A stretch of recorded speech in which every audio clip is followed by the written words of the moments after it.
Good morning. Good morning. What's happening, family? Welcome to the show. It is Michelle Bryant here, WNOV, 860 AM, 106.5 FM.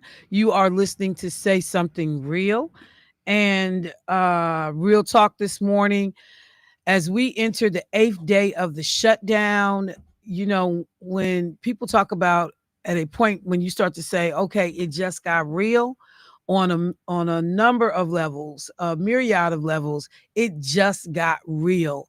A number of workers will on Friday be getting federal workers be getting their last paycheck for the month of September.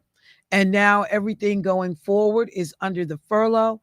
And then we have the individual sitting in the White House saying, I'm not, we don't know if all these furloughed workers are going to be paid or not paid. So we got to get into stuff this morning to talk about the realities that the country is facing, that people in our community are facing. Also going up the road to Chicago to speak with one of our counterparts, WVON in Chicago, a sister who has a show over there, the Cleopatra show, and talk about what is going on there with the National Guard being forced into the area. But before we do that, let me, didn't sleep with these folks last night. So let me say good morning to the bros in the studio. What's happening, family? Hey, Jay, how you doing this morning? Well, Shell, it's Wednesday. Uh, It is. But how do we really know? I knew Wednesday? you was gonna say that, but great we're gonna roll with declaration that. right there. Great declaration. Well, I just figured I'd throw it in. I'm feeling real good. Outside of watching this stuff that's happening in this, like you said, it's getting real. It's real concerning. Because nobody really knows what the future holds. And I just, I was looking at numbers and I saw that just the other day, I think it was like 17,000 people had applied to be flight attendants. So that's crazy. You got 17,000 people Applied. to be flight attendants. Well, and then you and we'll talk about it, but then you think about what's going on with the airlines last night. Exactly. I mean, right now, and the things we saw in the news last night. Yeah, we got a problem on our hands. I talk about Prince George's County a lot. Former state representative Lakeisha Myers, she built her home in Prince George's County. And when she, was working in DC, she still owns the home. How this is one of the wealthiest counties in the country for African Americans. And many of those African Americans work for the federal government, though. And so many of those African American households are also female headed households. We have friends in the area who are talking about the for sale signs that are going up everywhere. And now Prince George's County has just come out with it's not necessarily going to be a stopgap measure, but some policies to try to help all of the people in their county that's struggling.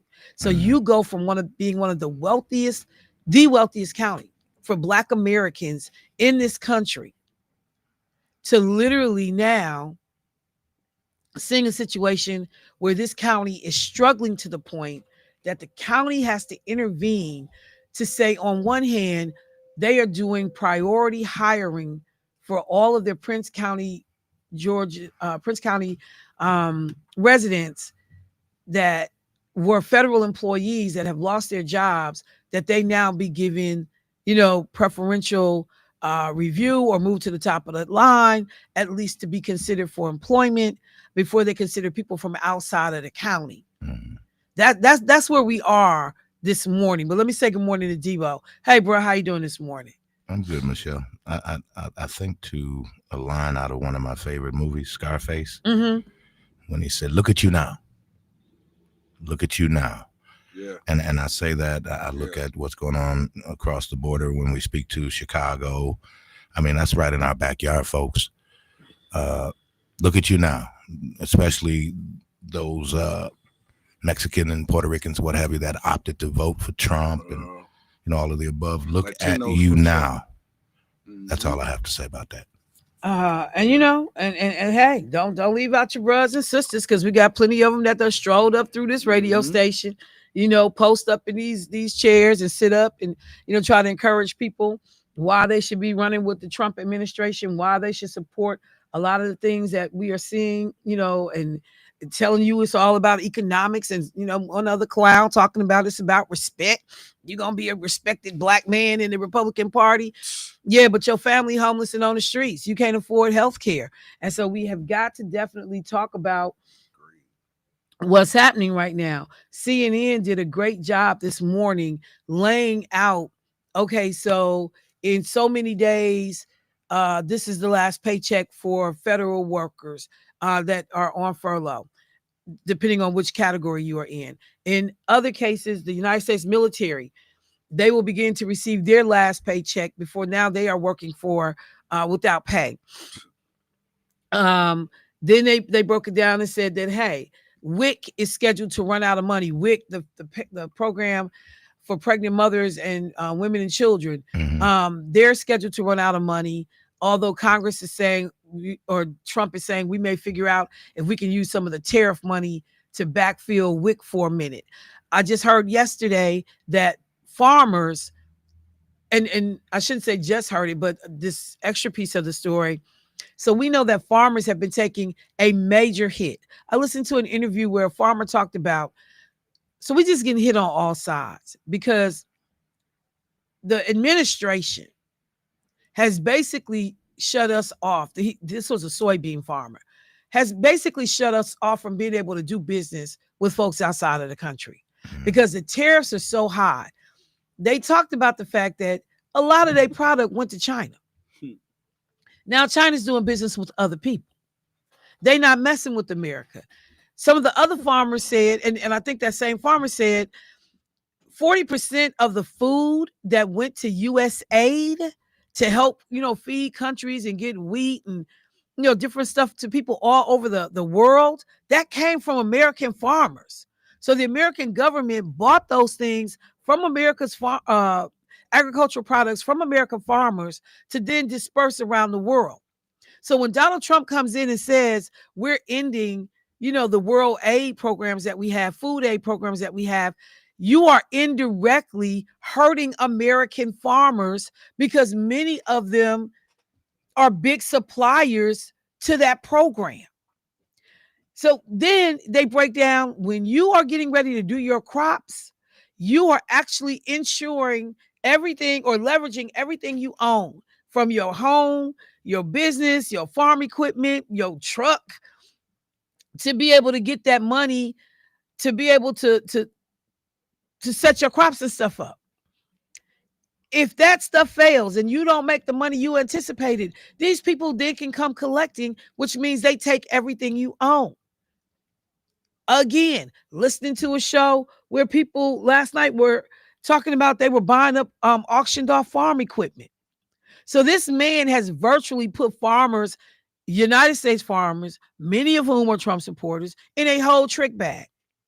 And now what are we doing? Once again, we may have to do a bailout for the farmers to the tunes of billions and billions of dollars. But what the farmers are saying is it may be too late. Whatever you're talking about doing, it may be too late, because many of them have begun to file for bankruptcy, have already lost out. And they were like, even if you give us some money, we still don't have nobody to sell our product to because of these ignorant tariffs that you put in place. So think about that. Dun-dun-dun-dun. You created a situation where nobody is doing business with us. So yeah, you might give me money to help me cover everything I just lost up until this point. But even if I'm up on my feet, even if all is well, I got, grain elevators and storage areas full of product that I cannot sell because nobody is messing with America like that for real. We have to talk about how one of the most failed personal businessmen is now leading our country, and silly folks believing he was going to be great on the economy. And truth be told, We are in worse shape than we were when Biden was in office, and you can believe that. I got a caller. Let me get them in real quick. Hey, caller, what's happening? Hey, Michelle. Good morning. Hey, how you doing? I'm doing fine. What you got for me?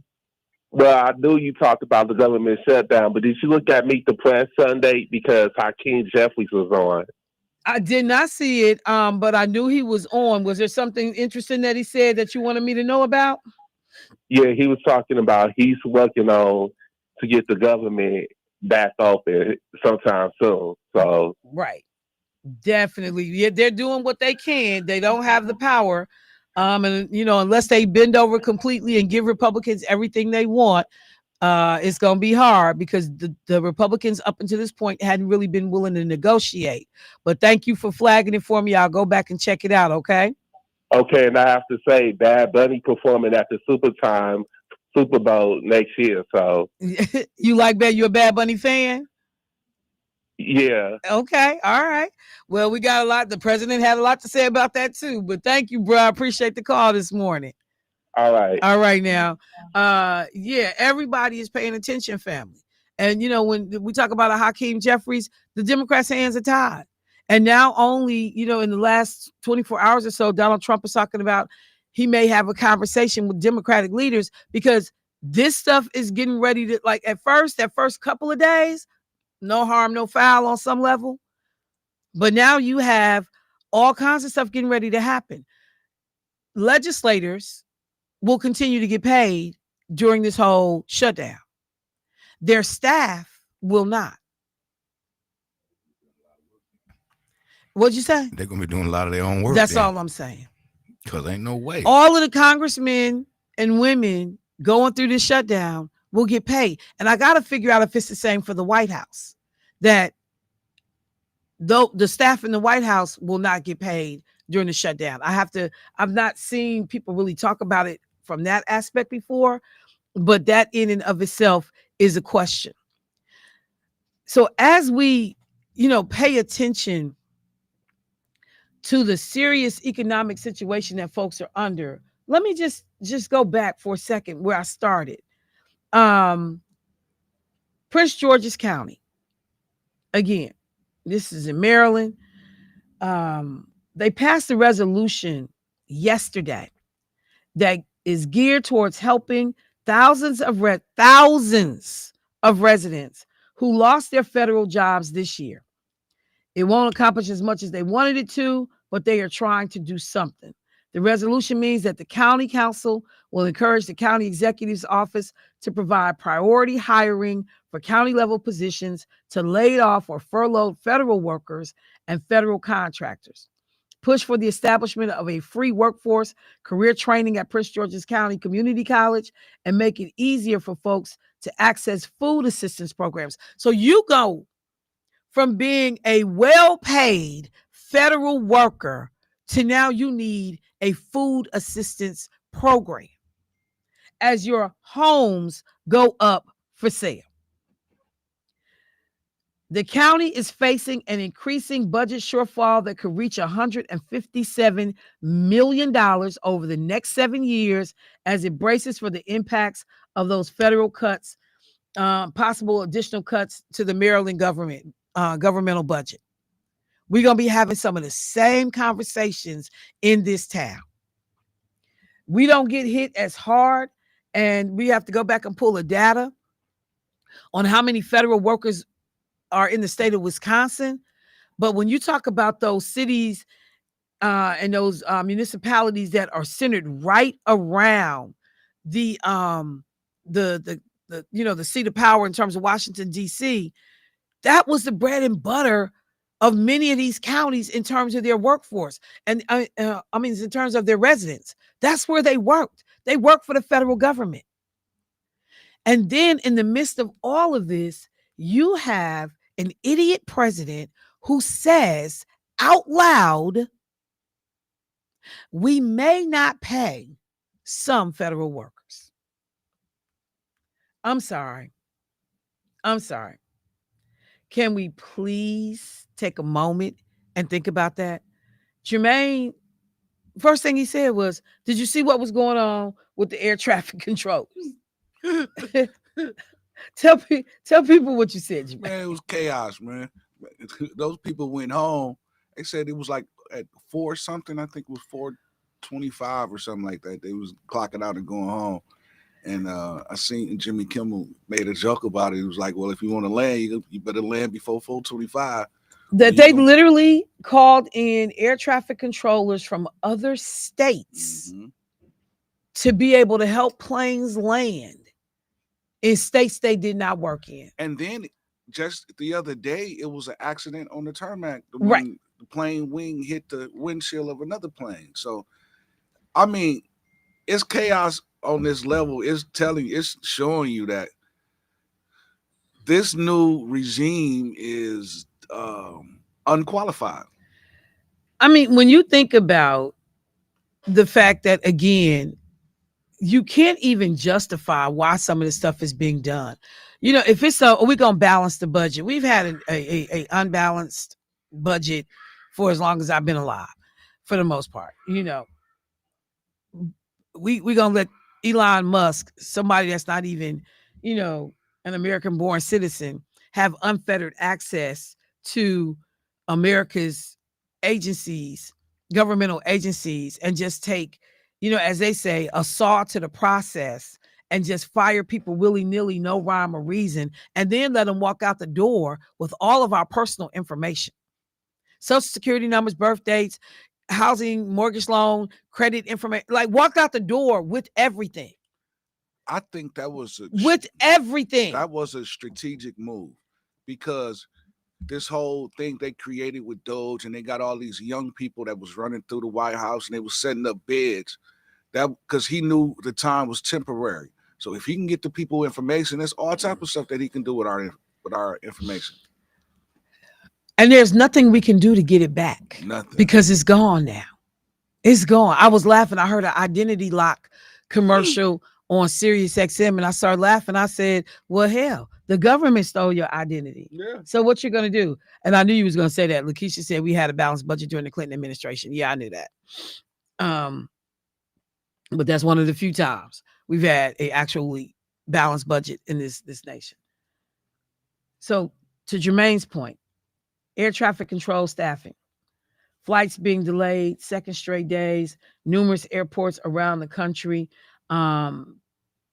People literally, in terms of these cities, Houston, Nashville, Dallas, Chicago, O'Hare, Newark, 3,000 flights delayed.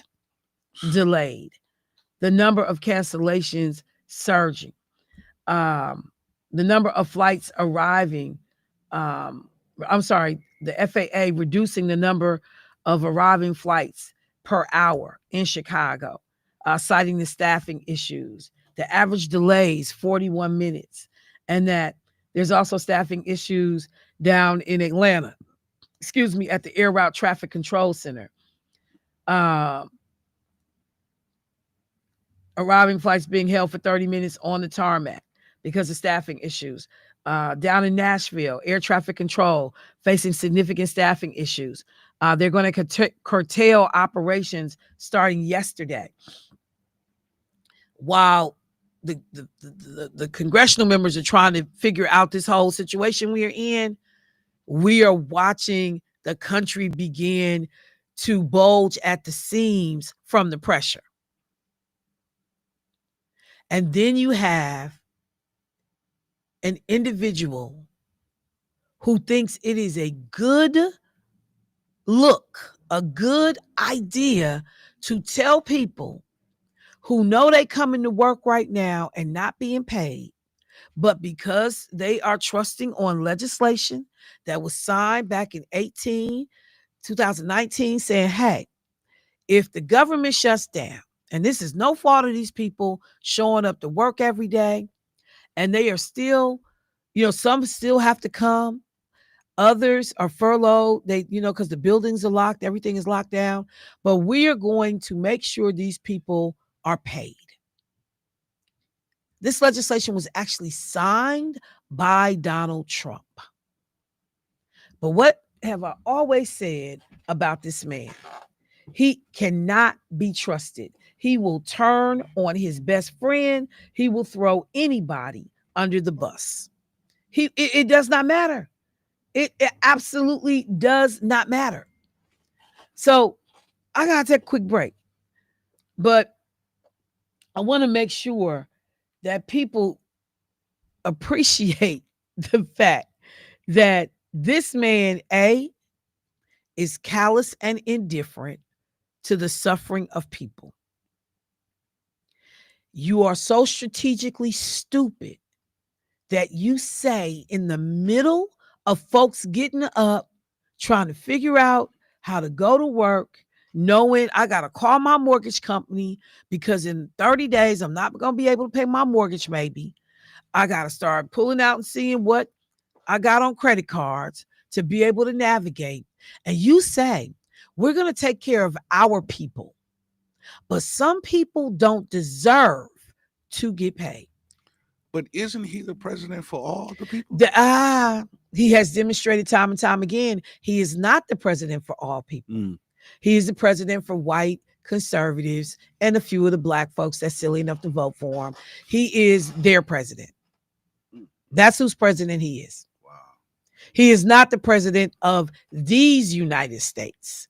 He is the president of white conservatives and a few of the silly Hispanic, Latino, black, Hmong, Asian, minority people, whoever, that thought that they could vote for him and support him. The few people who sat on the side, well, he's not their president either, because I was going to say the people who sat on the sidelines because they was pissed off about the situation in Gaza and with the Palestinians and thought, oh, well, we're just not going to support Kamala Harris. We're just, we're just going to sit by. And then in Michigan, the little Muslim man come running to the mic talking about, we did it. We got Donald Trump across the finish line. He owes us. And within 3 days, he was sending Donald Trump a letter like, dog, you dissing us after we helped get you elected? Yeah, bro, that's exactly what happened. Yeah.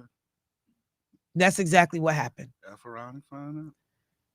And as we tried to tell y'all, fine, make your point in the primary. But when we get to the real election in November, y'all better not sit up here and let this man win this race. That's exactly what they did. So now, as Gaza is toe up from the flow up, 30, 40,000, 50,000 Palestinians lay dead now. Everything is in ruins. And then you got the folks over here that was on this side of the aisle, on this side of the world, that could have did something to help their damn people.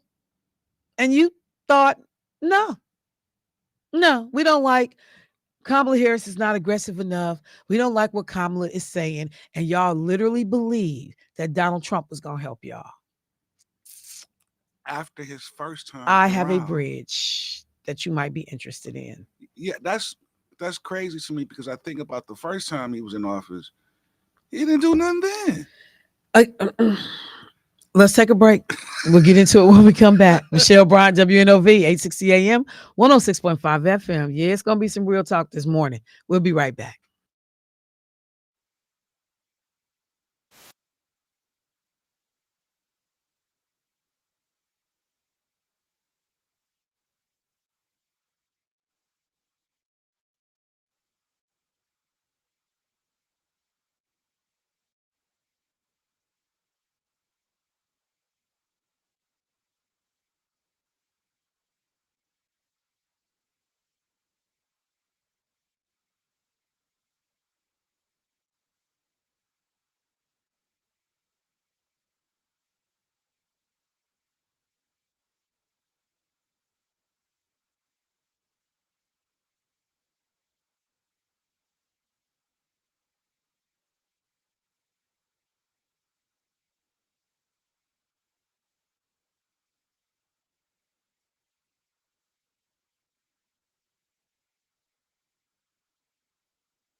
All right, family, welcome back to the show. So, taking a few minutes this morning to talk about the real impact of the government shutdown as we are now in day 8, no end in sight. And you literally have Republicans, Mike Johnson, who says, I personally believe that furloughed workers should be paid, but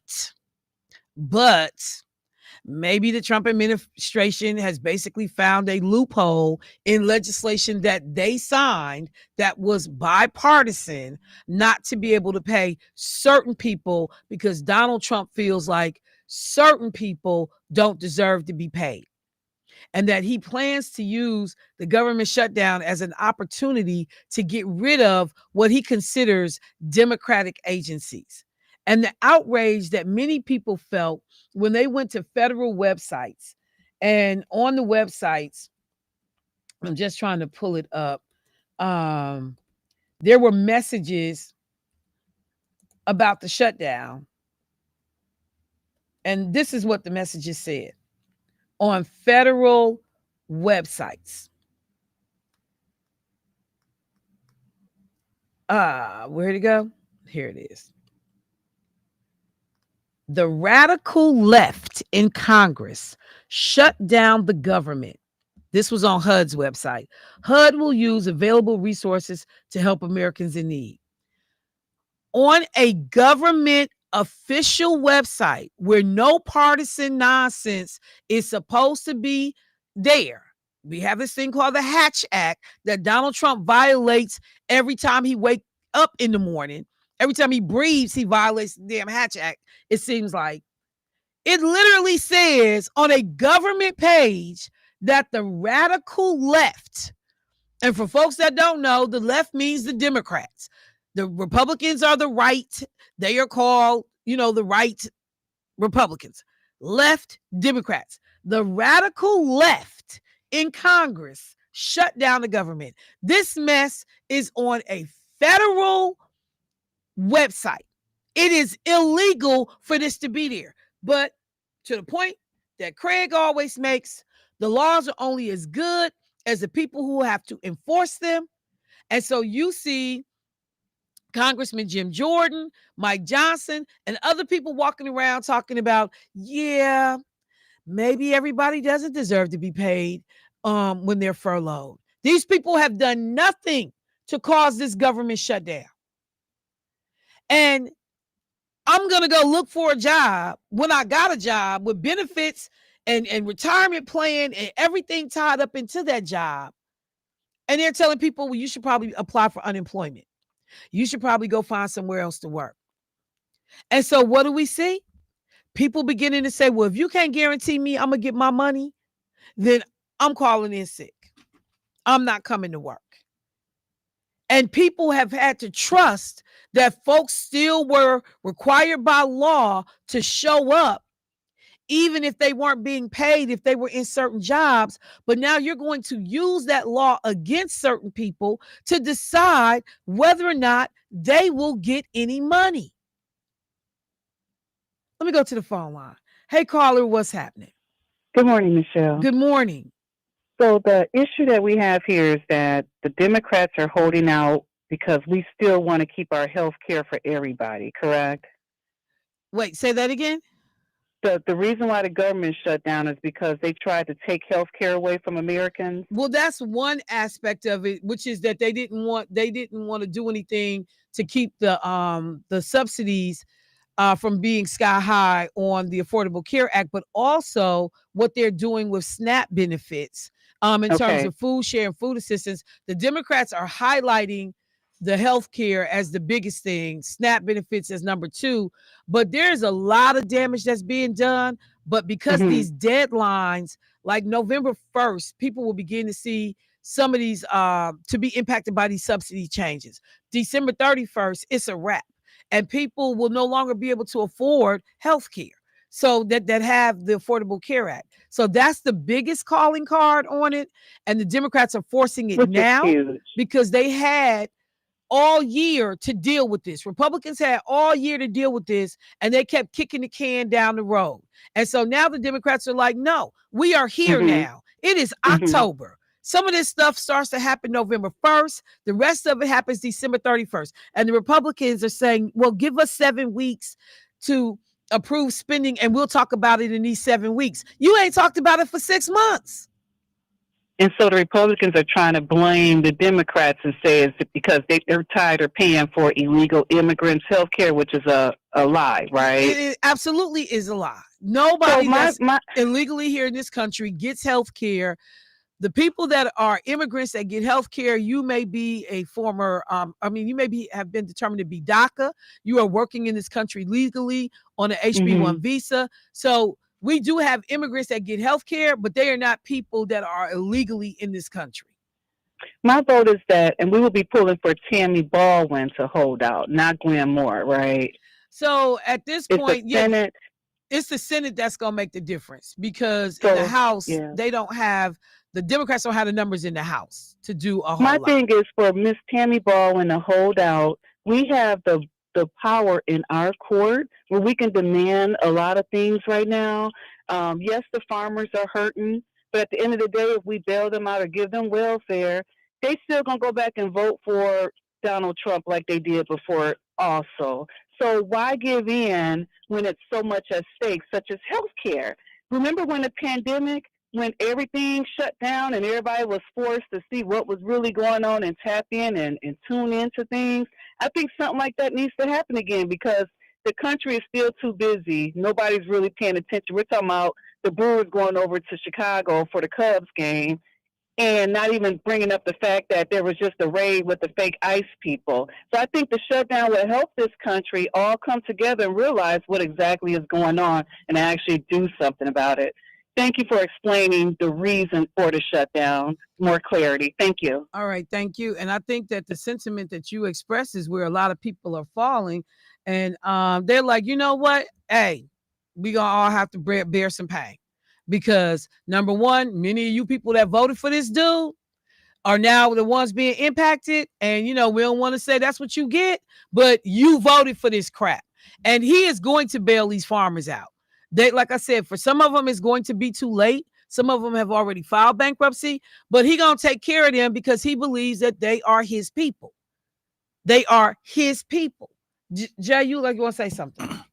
Yeah, I was just going to say, it seems like at this point, it's not even about Democrat versus Republican. At this point, it seems like it's about good versus evil. And with all the stuff that's going on, that's what it's really boiling down to. Like, it don't even seem like it's a party issue no more. Like, this is really like integrity and morals. So it's like good versus evil. I think though, and that's definitely what I think the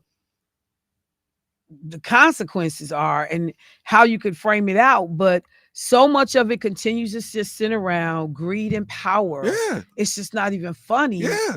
And it is one particular political party that's driving this level of greed and willing to allow immense amount of harm to come to the country and to their constituents in the name of harnessing and keeping that power. Yeah. So this is one of those times when I talk about it is so important who we put in office. When people show you who they are, you need to believe them. As we all hear that phrase all the time. Somebody just said, what is this? You could have stopped at just white conservatives who are off the Charlie Kirk ilk, crazed, illogical narcissists who don't mind being suckers and losers. Yeah. I mean, you do have people that are willing to, like I said, and I say it every time I get a chance. You claim, oh, I love this country, but only when this country is doing stuff that works for you. You don't love this country or you don't care about the rule of the law if it's going to benefit anybody else. And so here we sit with the administration. Eventually, they're going to have to come to the table. Like, if you could keep Democrats from folding on this, Republicans would have to come to the table. I know people don't believe that they have the power to do that, but they have the ability to bring these people to their knees. They really do. I'm sorry, they do. And we're gonna have to keep our eye on it and continue to figure out how we are impacted in this state. But the implications, the broader implications for this country, again, I just keep thinking about what that farmer said. You put us in a trick bag. Even if the subsidies come, we have nowhere to go. This man is isolating us from the rest of the world, and the people that he is getting in bed with are people of questionable character, questionable policies, questionable governing practices. And that's the shift that you are making with us. But let me take my minute because I got an interview at 8:00. Let me shift for a second because there is also some stuff going on here locally that we got to pay attention to. Right now, the conversation is in the background about this upcoming Wisconsin governor's race. Okay. Number of new developments, rumors, innuendo going on in the background. So Josh Call, the state attorney general, the state attorney general, he comes out, he says, hey, I'm not running. I got, it's 2 small kids. I need to stay close to home. Blah, blah, blah. I'm not going to run for governor. That's what he said. I just think the writing was on the wall. He couldn't win. That's what I believe. Josh Call, while a really decent human being and really, smart man, thoughtful man, he just does not have some of the political prowess to me to be the governor. And I say this even considering Tony Evers and his background. I never would have pegged Tony Evers for a governor. So you can be definitely wrong about these things. But yeah, Josh Call, career-wise, you've just kind of seen it. And I just don't even think he got some of the killer instinct to be a governor. Like, I'm sorry, I just don't. So that's one thing. Then we know that I can't think of her name right now. Let me go pull it up. There have been some other entrants. Let me see who all the candidates are at this time. Candidates for Wisconsin governor. Okay. So we've had Francesca Hong, who launched her campaign back in September. I just don't, get her campaign literature that, first little text messages that come out about her campaign laced with profanity. And this, from somebody who cuss, who swear. But I don't swear in emails. I don't swear in, mixed company. Like, and I don't use those kind of, it was just like, she was doing F-bombs with little asterisks. I'm like, what are you doing? This is not leadership because you can throw around curse words. Like, this is ignorant. Who is advising you? So she ain't got a chance in hell of winning. Francesca Hong, she's a state representative out of Madison. And then you have Sarah Rodriguez, the lieutenant governor. She was the first one to jump out the gate back in July 2025. And Sarah, when she ran for lieutenant governor, I was frustrated because she had only been a state representative for 9 months. She's a person that is a nurse, medical background. She had been a state representative for like 9 months. And then when Mandela is not getting back in the lieutenant governor's race, she jumps in and says, oh, I'm running. And I'm like, you don't know nothing. You know absolutely nothing about the process, but okay, whatever. And it's an easy enough win to become lieutenant governor if you on the right ticket. And so she's lieutenant governor. So she jumps out now. She thinks she's ready to be the governor. Let me be the first to say, hell no, she is not ready to be the governor. But that's just me. That's just me. And I'm willing to be open and I'm willing to be fair and hear people out. But I'm just giving you my initial impression, which I typically, no, I do that. I was going to say in some races, I won't say much. In others, yeah, I'm pretty adamant. And this goes back to her running for lieutenant governor after only being a legislator for 9 months. So I've been irritated with Sarah Rodriguez for a minute. But okay. Then you got Kelda Royce. Kelda Roys is a state senator who is, I think, extremely smart. Have been in committee hearings with her, get to watch this woman up close. Kelda is extremely bright, but Kelda will have a hard time winning because there will be people that will say she is too progressive. And you begin to mess up your brand when you keep running for stuff over and over and over again and you lose. Okay. So you have to protect your name. If you know you have other aspirations, how many times do I get in a race and run for governor? Because she's run before. She ran in 2018. The stories about basically getting a second mortgage on the house just to be able to stay in the campaign. And again, I think Kelda is sharp. I think Kelda would be a good governor, but I think that there are people that would just say she's too liberal leaning in some of her policies and rhetoric, and that's going to be problematic for her. And at this point, now I'm also worried how seriously people take her because you keep running for these offices. And in some cases, knowing you may not have a really good chance of winning. David Crowley, Milwaukee County Executive. David, intimates early, I'm looking at getting in, but doesn't pull the trigger right away. Then eventually pulls the trigger. Okay, I'm in. And he comes to the table, former state representative, but now somebody who has under his belt experience running a municipality, experience dealing with a $1.6 billion budget or however much it is. So whereas before as a state representative, when he ran for county exec, and I remember talking to him and I was like, no, sir, what are you doing? You don't have the experience to do that. And he's went ahead, is two people basically in this race, him and Larson. Well, no, I wasn't nowhere in the world I was supporting Chris Larson. So, okay, I got to ride with David. He has shown up and, the county didn't fall apart. We got issues, but we had issues before he took office. He has put some people around him that reflect this community and a commitment to this community. And I don't think there's a whole bunch of people who say, oh, he's doing a god awful job. There's always room for improvement. But David now has a different set of credentials. Like he got some real receipts now in relationship to being able to tell somebody. And the things that I'm listing that he has, none of these other candidates have.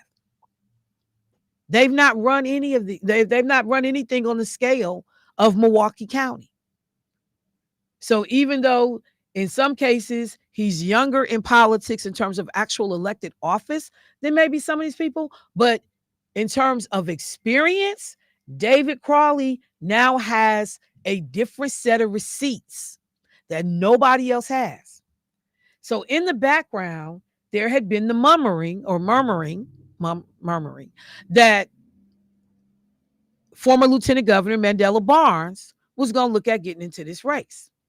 It's come up once or twice on the show. And, I think I have kept it to simply, I hope he don't get in the race. I didn't go hard. I didn't say a whole bunch, but I hope he don't get in the race. Well, then last several days, phone starts ringing.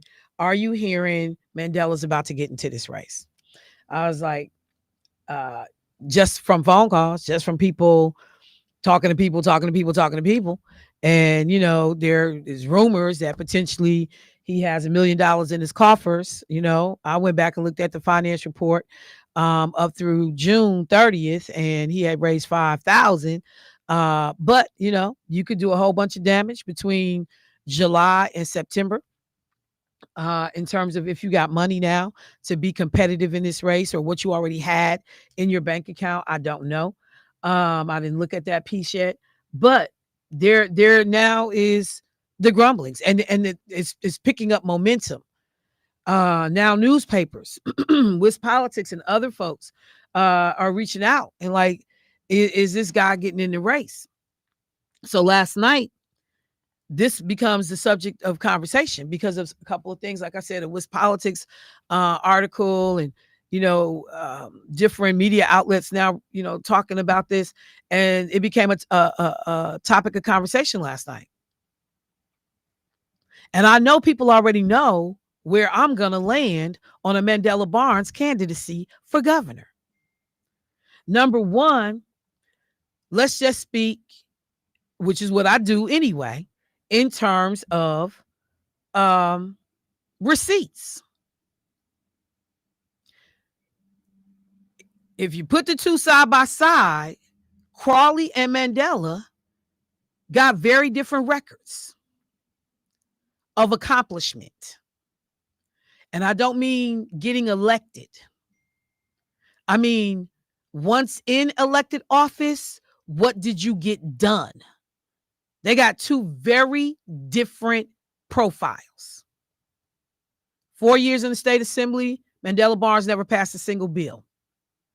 I can't tell you a single piece of legislation, policy, that was done out of his office that made life better for anybody in Milwaukee or the state. In terms of managerial experience, I know that he runs his PAC. I know that he is over something called Power to the Polls. I think that was just a job they made up for him after he lost the lieutenant governor's race. And white folks that love him and support him, white progressives, were trying to figure out a way to take care of him and make sure he landed. But in terms of work product and output, look at the record. Don't be emotional. Don't be talking about we got to give brothers a chance. Don't be talking about, Michelle always be on the nonsense. Look at the record. I think that Mandela does even more damage to his brand by, I'm going to run for this. I'm going to run for this. I'm going to run for this. When he ran against Lena Taylor for the Senate seat, he was in no way qualified to run against that girl. And I don't mean the basic metrics. I mean in terms of a work record.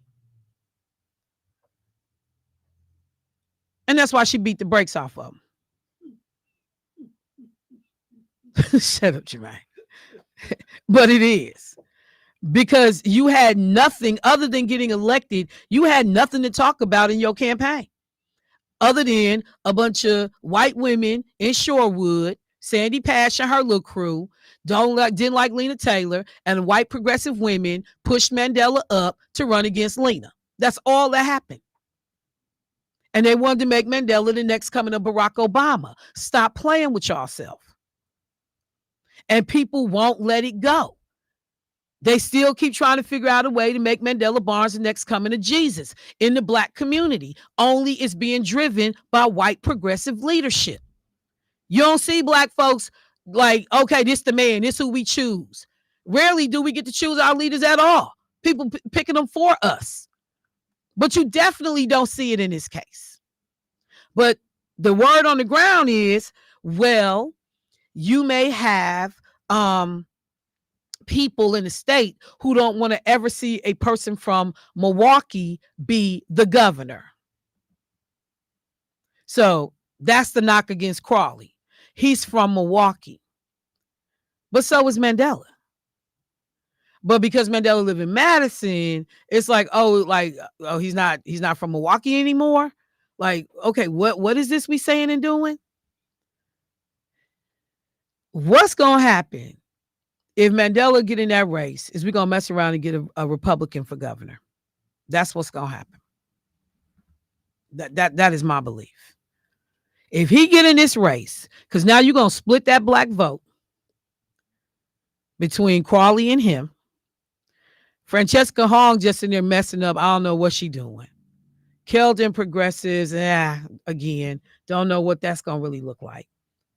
And Rodriguez, I just don't. I don't even know who her base is. I don't know. Because I'm not seeing a whole bunch of troops rallying around like vote Sarah, vote Sarah. So Crawley is a strong contender. Now, is racism real? Yep. Can the politics be murky? Yep. All of that. I get all of that. And I say this, I don't have a horse in this race. I'm not, oh, she's Team Crawley. Because David will tell you, when he told me he was running for county executive, I was like, no, sir. He will tell you that. But it's a different set of circumstances now. So you don't get to dismiss people out of hand now. You got to pay attention to the work record, because that's the thing I talk about. What's your experience, fam? What do your receipts say? Show me some movement. And what's your hiring like? Where is the black folks working in your office? I'm sorry, I'm asking them questions. So this is not Michelle don't like Mandela. This is not that. This is somebody trying to think strategically about the chances of somebody from Milwaukee becoming governor. That's one.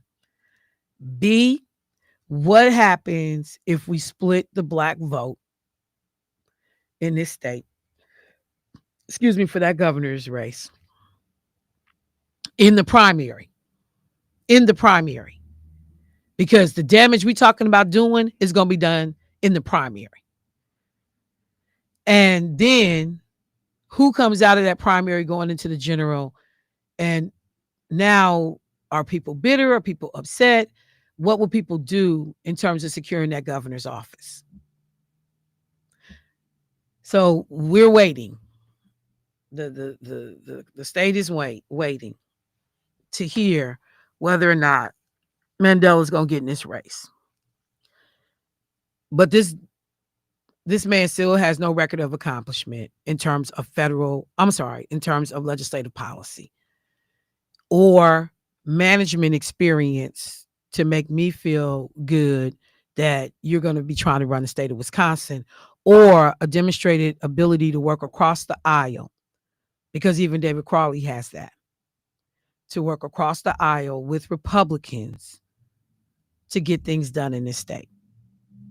That's my 2 cents. Some of y'all lips is tight, faces is tight. I know that's y'all boy, but I can love you and still tell the truth about you. I gotta go to break. Michelle Bryant, WNOV, 860 AM, 106.5 FM. I'll be right back.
OV.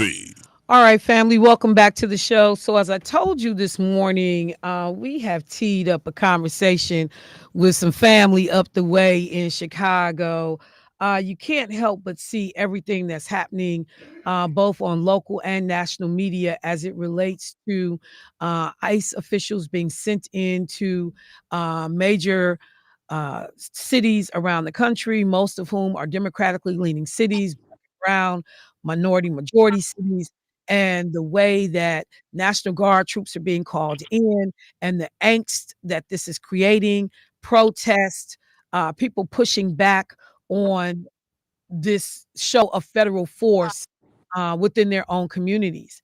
And so yesterday we actually had a brother on the radio who actually called in to say, hey, that's not happening in Chicago. Don't believe the hype. I see you making faces. Don't believe the hype. There were no kids put in zip ties. That apartment building that was supposedly, attacked. That's all Venezuelan gang members. It was necessary, but there are no photos. There's nothing to prove that any of this is true. That basically it was propaganda. So I ain't gotta take it from you. I can call my folks up the street who, from Chicago, born and raised, a member of the community, has her own talk show on VON in Chicago, midday drive program, none other than Miss Cleopatra Draper. Hey, Cleopatra, how you doing this morning, sis? I am great, Soror. Thank you so much for welcoming me on the show. I'm excited to be here. Forgive my shocked face hearing your iteration of what happened where I live, but okay, let's ride. Look, and look, so we got a little bit of a bad connection, got a little bit of static, so we're gonna see if we can make it work. But you did mention, and let me say that too for transparency, Cleopatra is a member of the illustrious Delta Sigma Theta sorority. I see we both rocking red glasses this morning, so she's family in more ways than one. But Cleopatra, for folks that are not necessarily familiar with what the presence of National Guard is or may not be, we know that there are lawsuits in place, some of them that have not been stayed while this thing works its way through the court system. Can you give people a little bit of an idea of what's happening on the ground in Chicago, please, as it relates to ICE immigration and the National Guard? Is my audio better? The audio is. Are you using the speaker, Cleopatra? No. I'm using my phone, but I hope it's better. Can you hear me now? Yeah, we got the static. Oh no. If so, I'll call in. Let me know. Well, yeah, you know what? Let's do that. We're gonna have you hang up and just call into the number, and I think you have it. And then because I want them to hear everything you have to say, so we'll take a quick second to have you just rejoin us via phone. Okay. Okay. All right. Perfect. Yep. And she should have the number, and we will make sure of that.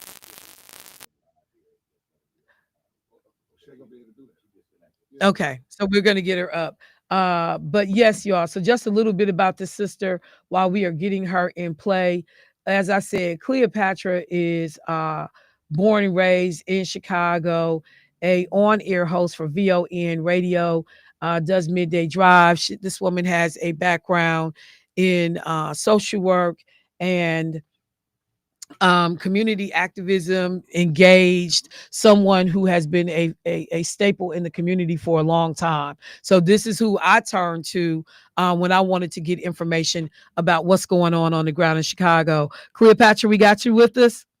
Yes. Perfect. Oh yeah, now we ready. All right, so please give folks an idea of what's going on in the Chi as it relates to the stuff that we see unfolding on the news. Well, first of all, so I just want to thank you for welcoming me onto the show. And then secondly, I'm just taken aback. First of all, Black Hawk Down did happen. 7500 South Shore Drive, I reported on this for days.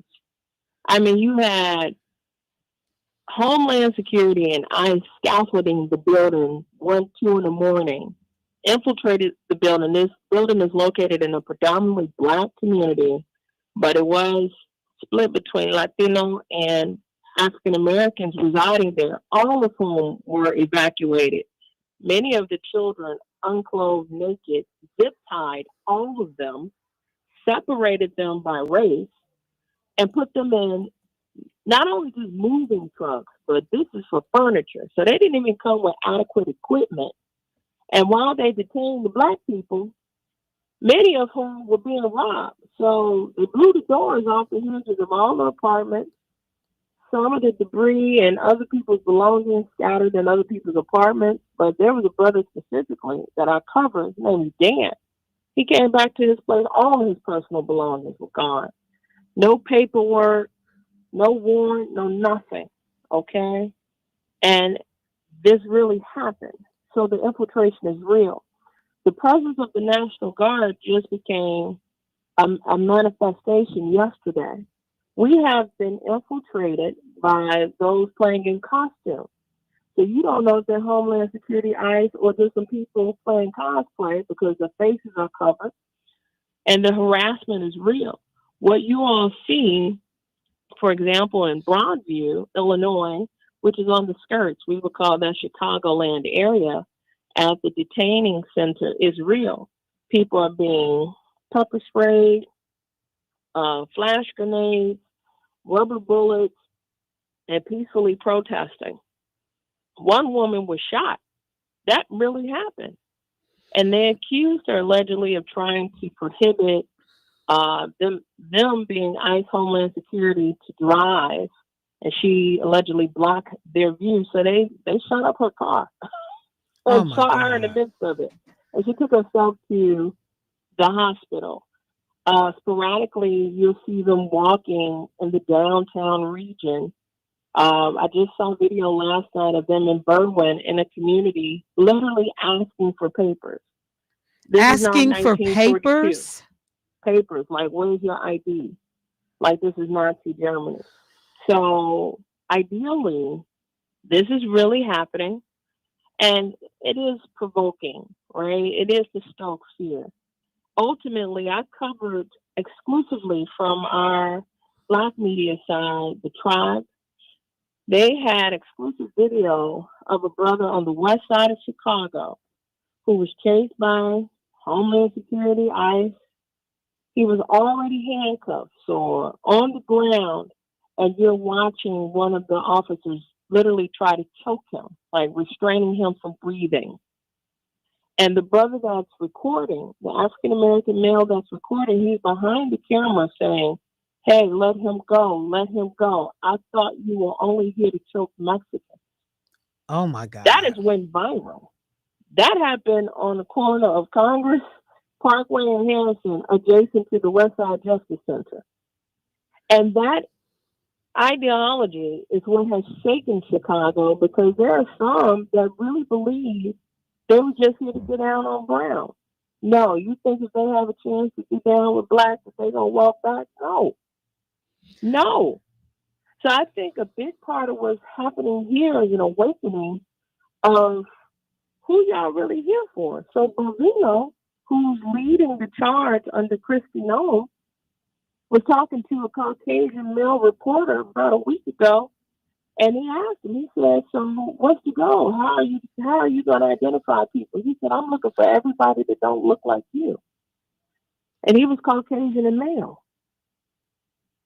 I'm looking for everybody Supreme Court justice that don't look like you. Carte blanche for racial profiling. Right. All bets are off. So let me ask this question, because I know that Governor Pritzker, he has been out front, saying all the right things, doing as much as they can. Mayor Brandon Johnson, trying to say, look, how we will or will not cooperate, what ICE or these federal folks can access in terms of Chicago infrastructure. But how effective does any of this seem? How safe do the people in Chicago, in your estimation, feel right now? I think a big part of the awakening is, what does safety mean to you, right? What does that look like? And I've been begging the question prior to their arrival. It looks differently for me, right? Ultimately, what my mayor is asking for, Mayor Brandon Johnson, is saying, if you really wanted to show up authentically to support Chicago, then give us back the money you took. Give us back the money that was stolen out of the coffers from the state to disseminate to the city.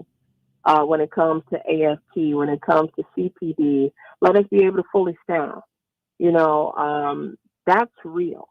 To come uninvited and to orchestrate this chaos is not going to stop people from asking for the Epstein files.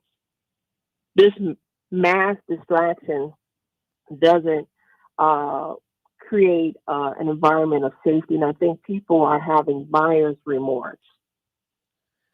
Now that the National Guard is here from Texas, despite the federal judge asking for them to hold tight, and the activation of our Illinois Guard against the wishes of the governor is to do what? At the end of the day, it's clearly obvious this retribution tour that your president is on has its consequences because we rebuked him because we're predominantly Democrat. So when you think about the fact that, and you mentioned that the Texas National Guard has arrived, I heard that it was going to be roughly about 200 troops, but Chicago has 12,000 police officers. So the idea that 200 troops are going to be coming in and in some way, helping to stabilize things. But then the question became, well, what are they coming there to do? Well, right now to guard federal buildings and, then potentially be engaged as necessary. How does law enforcement seem? Because here we had a situation where our president of our police union was, talking out loud about taking it upon himself to reach out to Donald Trump to bring the National Guard or different, law enforcement agents into Milwaukee. This was our police union. How are your police responding to this whole thing? Well, our top cops, Superintendent Snelling, there's no coordination. Like you just said, what are we going to do with 200 to 12,000, right? This is bravado. This is for show. This is a distraction. This is to say, hey, look the other way while we keep making you poor and sicker and we get richer. At the end of the day, no buildings are being harmed. The only building that was being harmed is that judge who lives in South Carolina who they incinerated her home. Exactly. At the end of the day, you want to make Chicago safer. What makes me safer is giving Black folks livable wages, affordable housing, equitable schools, a quality of life we deserve. Fund the city so that we can eradicate homelessness. Taking away the resources from people are going to create mass hysteria that is set to manifest immediately after the midterms, if we can get that far. I think between Bovino and Stephen Miller, and at the core of this Project 2025, this is the rubric for how you dismantle democracy. They're creating a stage all for show. And the success measure rate is what? I think that is the $1 million question when we look at the fact that, and I think that, folks can concur and agree that this has nothing to do with real outcomes that are going to make Chicago any safer, Portland any safer, Wisconsin any safer. This is not that. I think that you're right. A tour of retribution, of payback, if you will, just to put it in more simple layman's terms, that this has nothing to do because the data, number one, does not bear out, what's happening. But I'm also curious to know what you think about the fact that he has said that, okay, let's say Chicago or Illinois, Pritzker is capable of getting the courts to say, no, as in Portland, don't send your people here. You can't do this. That, then we'll just go with the Insurrection Act. We will find a way around whatever the courts try to do if Illinois is able to get relief. Any ideas on that or thoughts on that? I mean, Pritzker is a full court press. We have the first Black Attorney General here, Kwame Raoul. You have our mayor. at the end of the day, I think the desperation for the felon in office is extreme, right? Which is why Mike Johnson, Speaker of the House, is refusing to swear in the Congresswoman from Arizona because she's 218. Right. You know, I think the desperation to hide the real deal of what the ultra rich do behind closed doors will make or break. And they understand that, right? So even with the activation of the Insurrection Act, you know, it's like the Serenity poem. So, and I believe in that. There are some things we cannot control.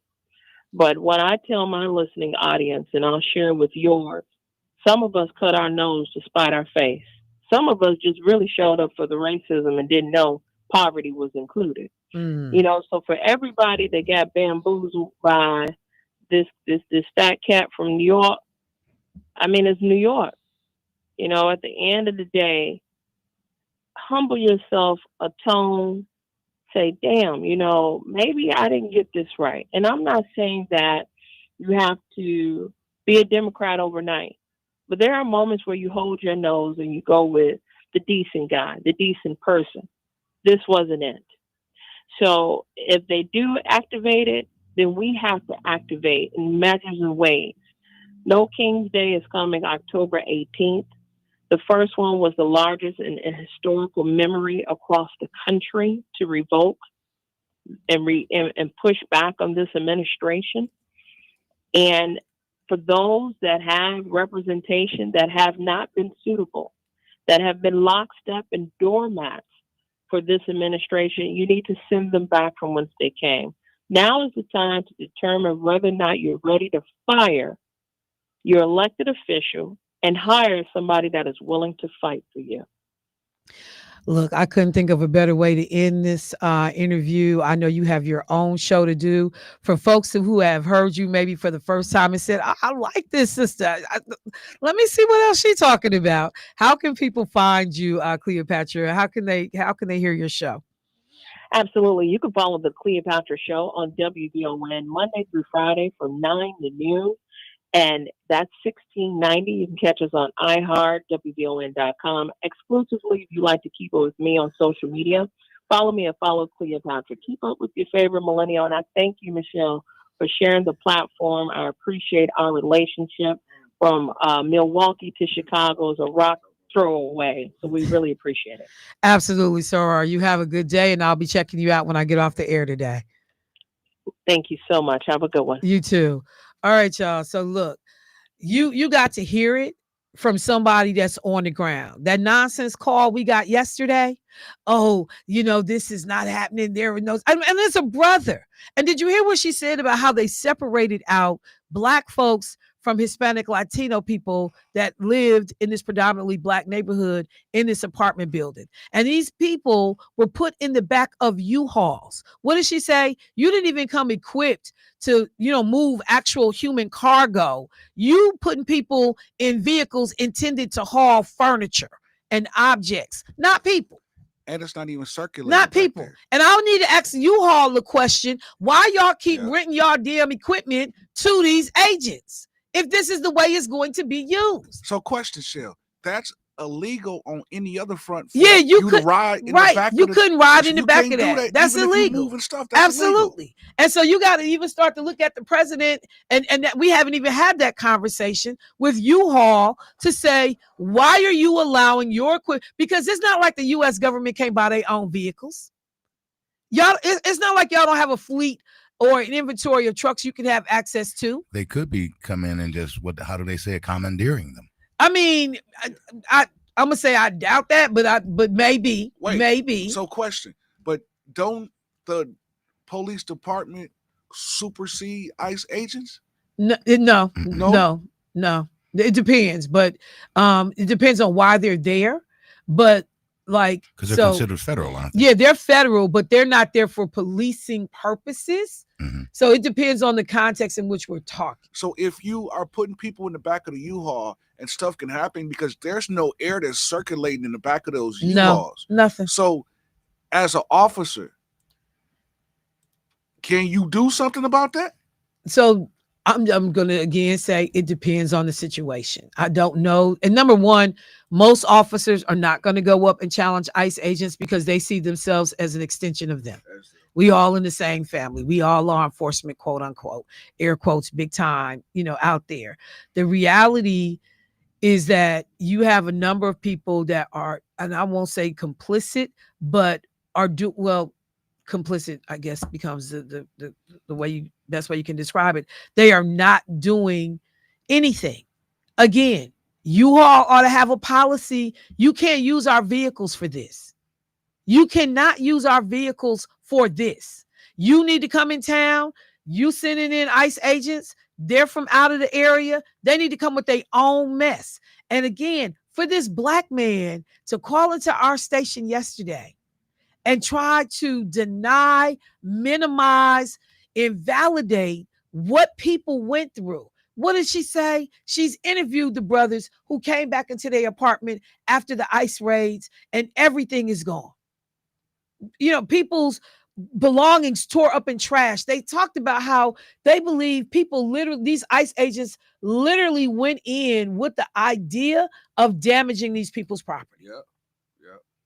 And just tearing up stuff. And I've had these conversations in other arenas in which I've even had to get at firefighters because they've gone into houses and did damage that they didn't have to do because it was a poor person's home. Yeah. So we gonna pretend we smell smoke in the wall so we can get practice, opening up a wall, but you really didn't. Or you put your boots on, black people's chairs and, furniture and just disrespecting people's houses that you don't have to do. It's not like there's not, stories out there because we've heard them and seen them.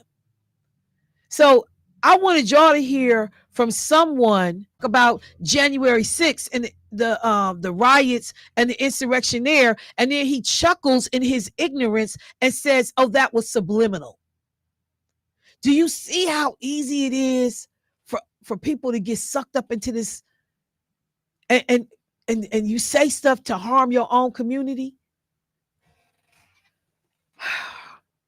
She mentioned a couple of things. I had planned to talk about myself, and I will definitely do that, whether it is the No Kings Day, why that concept was necessary, what's happening on October 18th.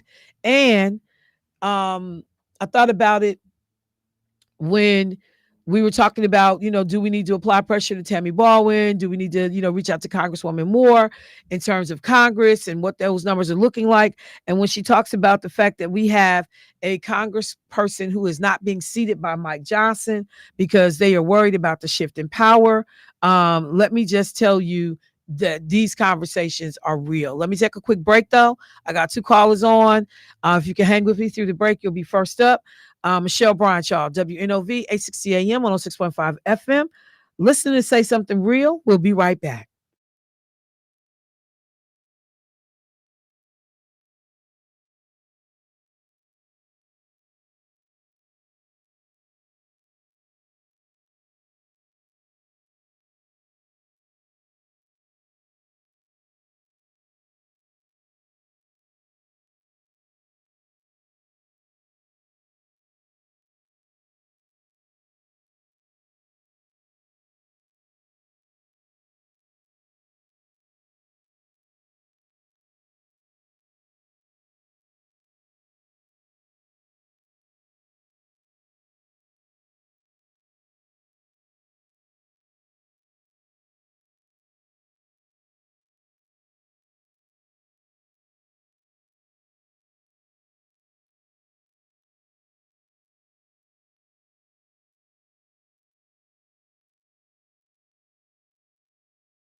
All right, family, welcome back to the show. Let me get the callers who held through the break, and then we will take a few minutes with the remaining time we have on the show to talk about this Arizona Democrat that the Republicans are basically refusing to seat right now. And they tried to explain, Jim Jordan did on television last night, that this is ceremonial. People want to be able to have the full Congress in session and, the photo op and everything that goes with the pomp and circumstance of being sworn in. No, y'all playing.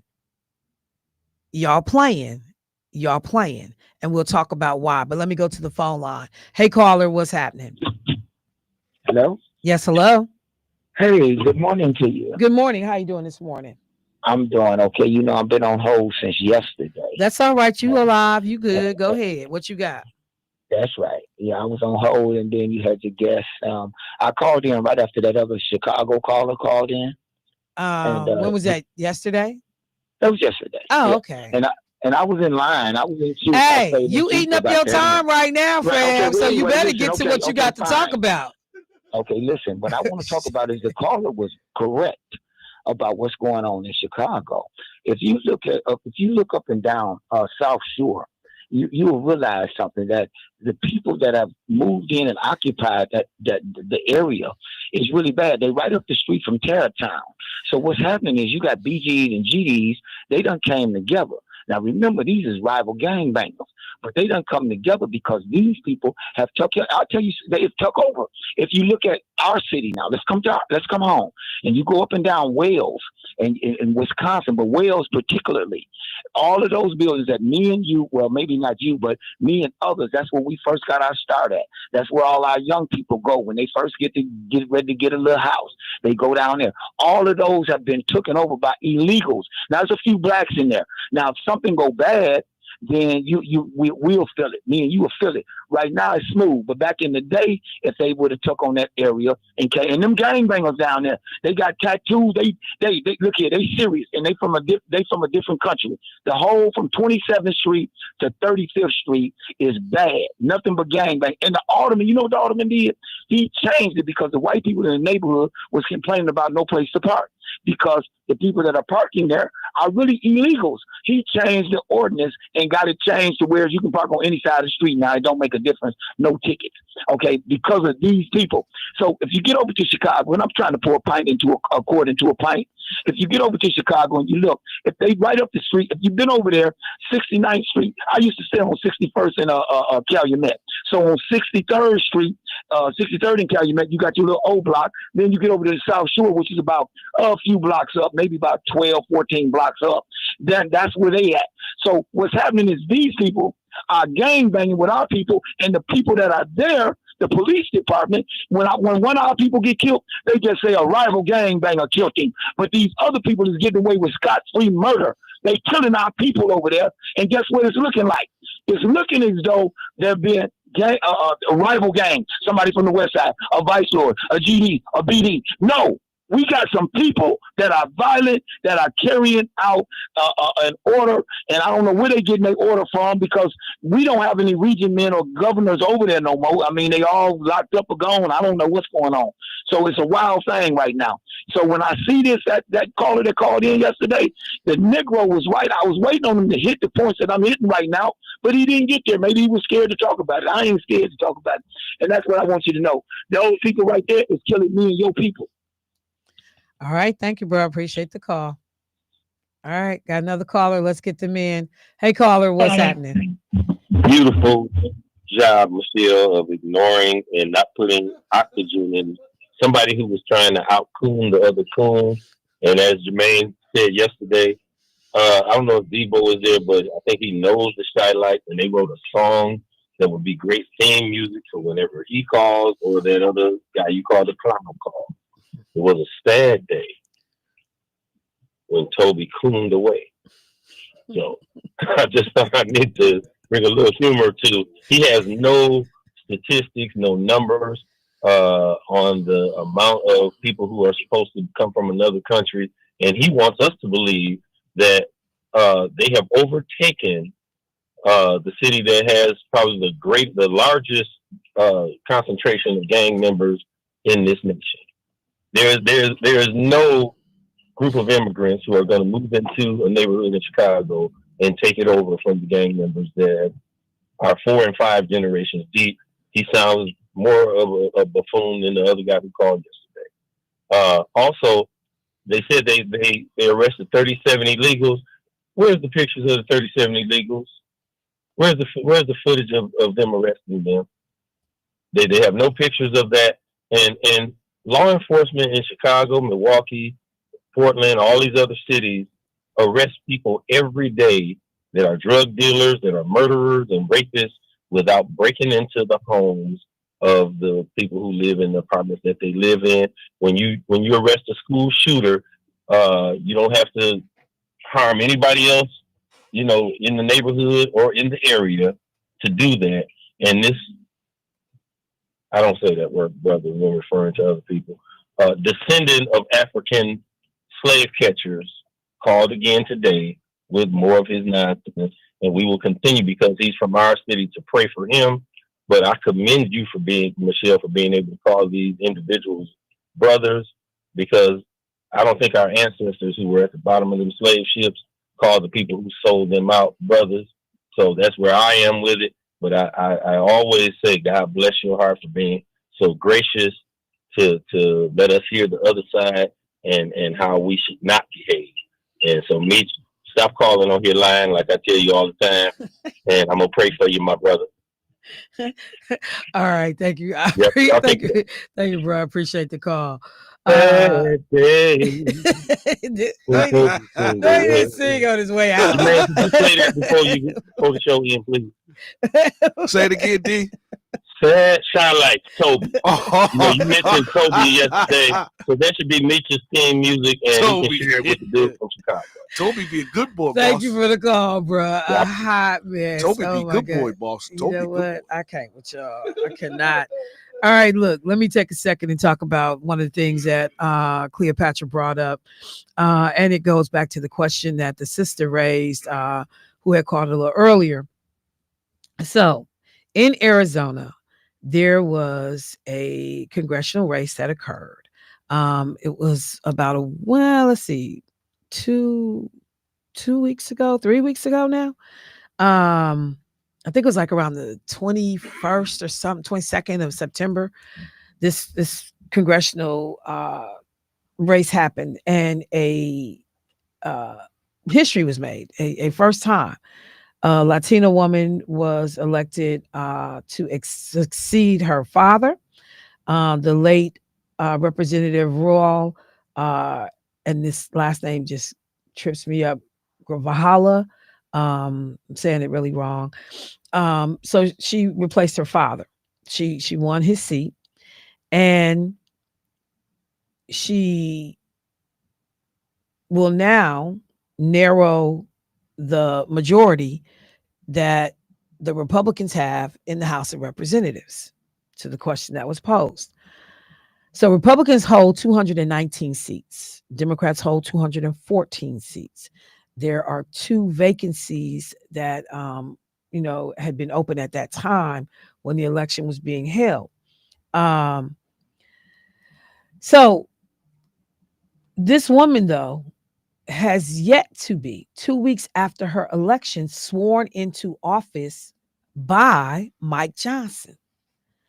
And again, I watched Jim Jordan last night try to tap dance around and make up nonsense of around why this woman has not been sworn in, but they're trying to keep her from being able to cast a vote. So she said, she was in an interview on MSNBC, and she said that she has heard, quote, absolutely nothing from the House Speaker, Mike Johnson, about a timeline for her to be sworn in. She said it is very suspicious. The timing, the majority does not change because I get sworn in. But the question remains, then why are you not swearing her in? When the reporter asked her, so what do you think is the holdup? She said, quote, the only thing that I can point to is different, that one, I'm a woman of color, but also I am going to be signing the discharge petition for the Epstein files. Now, this is where the number 218 becomes important. For all of these months that Donald Trump has been doing everything he can to keep those Epstein files out of the hands of the public. And the House leadership has been carrying Trump's water on this. The House has been inching closer to passing what is known as a discharge petition that would force the full chamber to take a vote on releasing the Epstein files. Okay. The bipartisan petition needs 218 signatures. If she gets sworn in, she has already told everybody, I'm signing it. She would be 218. And then they'd have to vote for the world to see which legislators don't want those Epstein files to be released. And so that is what she believes, and many, many others are saying that they believe is the reason why Mike Johnson has done nothing to get this woman sworn in some 2 weeks after her election, going into week 3. Think about that for a second. She said, I've heard nothing from leadership about me being sworn in. Absolutely nothing. She said, this has nothing to do with the shutdown. We know that the Congress has been able to do and confirm Senate hearing.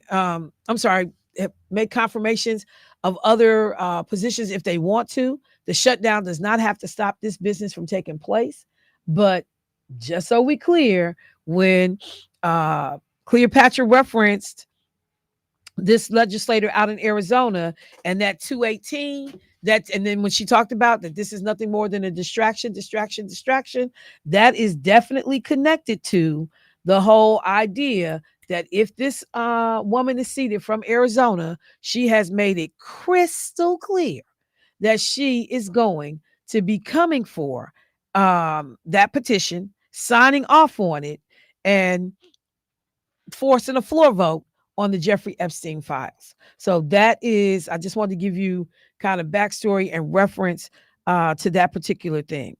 Let me also say that a lot of folks are watching Comey. Jim Comey is in court today. He will be pleading. Here somebody just said, Lakeisha said, this reminds me of the time Blanche Bruce and Roland Burris were not seated right away. Bruce was the first Black to be elected to the U.S. Senate. Man, you went back. you went back on that one, but it's the truth. So this is all being done for political purposes. Make no mistake about it. The other thing I wanted to mention just real quick is that she mentioned the October 18th day is funny. I have already been getting requests from folks to be able to help pay for pizza and different things for a lot of the young people that are going to be participating in No King's Day, which is happening on October 18th. It will be the second one. And, people are being asked to say, look, first of all, think about what was done in June when people from all walks of life, every racial hue, religious affiliation, came together and they marched and walked in the streets to say with one voice, we don't have kings in America. This country was founded on the whole premise of running away from that form of government. This resonated around the world. There were even marches that took place in other countries around the world in relationship to No King's Day. And this is the idea that Donald Trump is trying to fashion himself a king. He is trying to make us normalize seeing United States military moving around in American cities and exacting some degree of control and force on American people at his behest. He believes that he is above the court system. Hence, my conversation with Cleopatra, that even if Illinois is successful in getting the courts to rule with them, that Donald Trump's deployment of troops into Illinois and Chicago specifically is illegal, Trump has said, so what? I'll do the Insurrection Act. I get to declare that and usurp the courts. That's my loophole. I can go around them. His whole premise being, and Stephen Miller and many of the people that are around him, that Donald Trump don't have to answer to nobody. That he and he alone decides what's going to happen in our country. And the fact that you have Republicans who have gladly turned over their power. We have 3 distinct branches of government for a reason. But this man is clawing back money. I had a conversation with someone from another media outlet yesterday who talked about money being taken back from their radio station, because they're public radio. This is privately owned radio that I am on, but theirs is public radio in terms of funding streams. And the government pulled back dollars. So you have Donald Trump deciding that even though Congress made these allocations and it was done under another administration, that I am so all, powerful and all everything, that I get to go in and reverse, usurp, change what another administration does. And I'm looking at him like, so then you do understand that means that whoever is elected in 2028, they can come back and try to undo a lot of the crap you've now done. None of this has to be permanent. That's number one. And that's why I tell people, keep the faith and stay engaged, because this day won't last always. This is not permanent. You have all of this mess that he is doing through executive power. So we have the ability to re-expand the government. We have the ability to hire people and bring them back. We have the ability to bring back diversity, equity, and inclusion in our hiring practices. We have the ability to do all of that. The same way he was able to exact this reign of terror, we have the ability to reverse much of the nonsense, but it will require people of goodwill to be able to say what we did during his administration was wrong. And people will tell you, we didn't want to do it. But Michelle, I can't afford to lose 60% of my funding. Our company, our radio station, our, nonprofit closes. If we don't get rid of words like diversity and equity and inclusion, and the fact that we are targeting marginalized groups, or we are working with underserved people, if we don't get rid of some of this language that Donald Trump and his thin skin and his racist, basis supporters just can't allow themselves to hear on any given day, then we will go under. And right now, people are in survival mode. We just got to get through so we can come out on the other side of 2028, hopefully change this administration to an administration that is not ignorantly run like this. And a lot of these things can be put back in place or brought back in some iteration. It may not be exactly what it was before, but this don't last always. So they're asking people on October 18th to participate, to show up at a rally or a protest, to do something to indicate that we do not believe as American citizens that this is the way government was intended to run, that this is the way things have to be. So somebody says, so stations like WUWN might be in trouble. Of course. Public dollars, public stations. And so folks have to watch what they say. I've said this also. I have been in rooms with people that I know are very vocal and outspoken about certain things in relationship to the government. But because their agencies receive certain dollars and funding streams from the government, these people are now shutting up because I can't lose our funding. I got people's, paychecks riding on this.